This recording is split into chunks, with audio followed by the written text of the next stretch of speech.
네, 안녕하세요.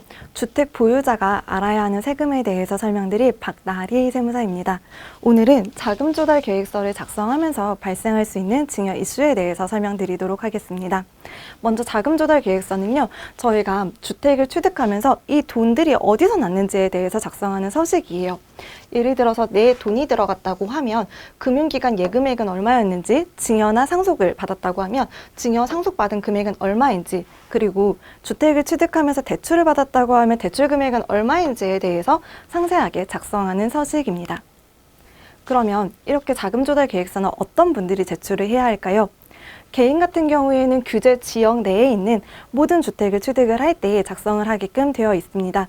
규제 지역이 아닌 비규제 지역 같은 경우에는 6억 원 이상의 주택을 거래하는 경우에 작성을 하도록 되어 있고요. 법인 같은 경우에는 이제 모든 주택을 거래할 때마다 저희가 자금 조달 계획서를 제출해야 됩니다. 자금 조달 계획서는 저희가 계약을 하고 실거래가 신고를 할 때 함께 제출을 하면 되고요.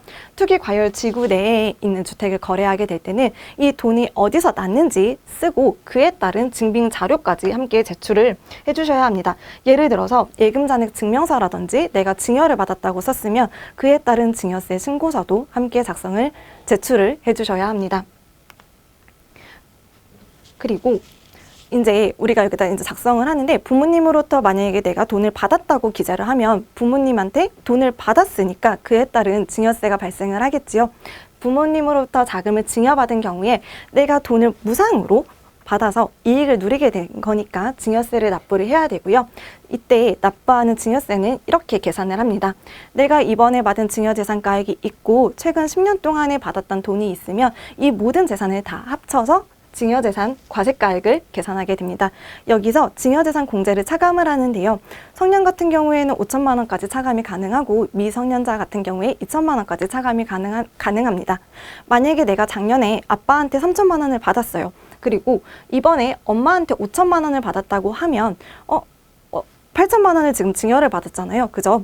그러면 아빠한테 받은 3천만 원까지 공제를 받고 이번에 엄마한테 받은 5천만 원 중 2천만 원, 총 5천만 원을 공제를 하고 나머지 3천만 원에 대해서는 증여세를 납부해야 됩니다.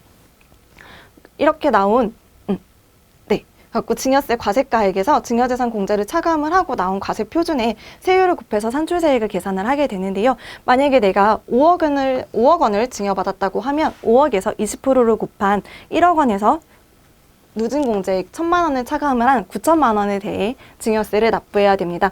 증여세를 이렇게 내가 잘 신고를 하면 나라에서 이제 신고세액 공제라는 걸 해줘가지고 신고세액 공제와 만약에 내가 10년 이내에 자산을 합산한 게 있다면 그때 납부했던 증여세를 공제를 해서 기납부세액으로 차감을 한 총 납부할 증여세로 납부를 하게 됩니다. 그러면 우리가 부모님으로부터 돈을 받을 수도 있고요. 아니면 돈을 빌려올 수도 있잖아요. 돈을 빌리면 내가 돈을 빌려옴으로써 또 이익을 누린 걸로 봐서 여기에 따라서도 증여세가 과세가 될 수가 있는데요. 나라에서는 어떤 사람들한테 증여세를 계산을 하냐면 내가 돈을 받았는데 이거를 무상으로 받거나 아니면 나라에서 적정한 이자율을 정해줬어요. 요거보다 싸게 빌려오면 내가 돈을 싸게 빌려서 이익을 누렸다. 이렇게 봐가지고 이 금액이 1,000만 원 이상일 때 증여세를 내도록 되어 있습니다. 요거 같은 경우에 만약 보면요. 저희가 2억 원을 무상으로 빌려왔어요. 그럼 2억에서 나라에서 정한 이자율, 적정 이자율 4.6%를 곱하면 920만 원이 되니까 지금 1,000만 원이 안 되죠. 그래서 증여재산가액이 없지만 만약에 내가 6억 원을 무상으로 빌려왔는데 6억 원에서 적정한 이자율을 곱하면 지금 2,760만 원이 되니까 이 금액이 증여재산가액이 돼서 증여세를 납부해야 됩니다. 그러면 저희가 무상으로 빌려올 수도 있지만 시세보다 싸게 빌려올 수도 있죠. 이럴 경우에 만약에 6억 원을 저희가 실제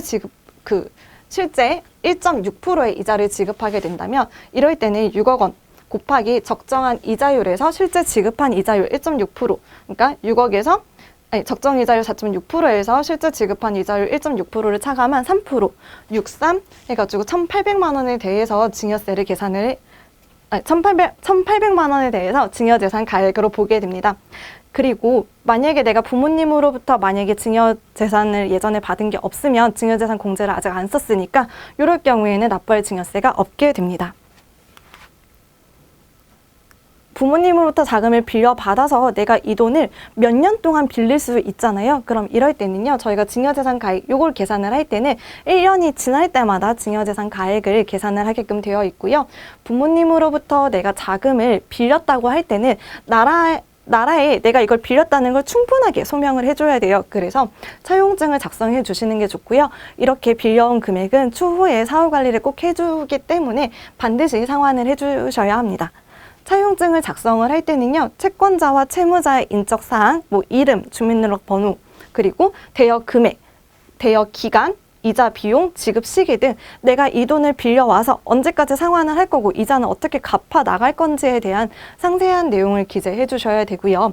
이자 수익을 받은 부모님의 입장에서는 내가 돈을 빌려주고 이득을 번 거예요. 그렇기 때문에 이 이자 소득에 대해서 소득세 신고를 꼭 해주셔야 됩니다.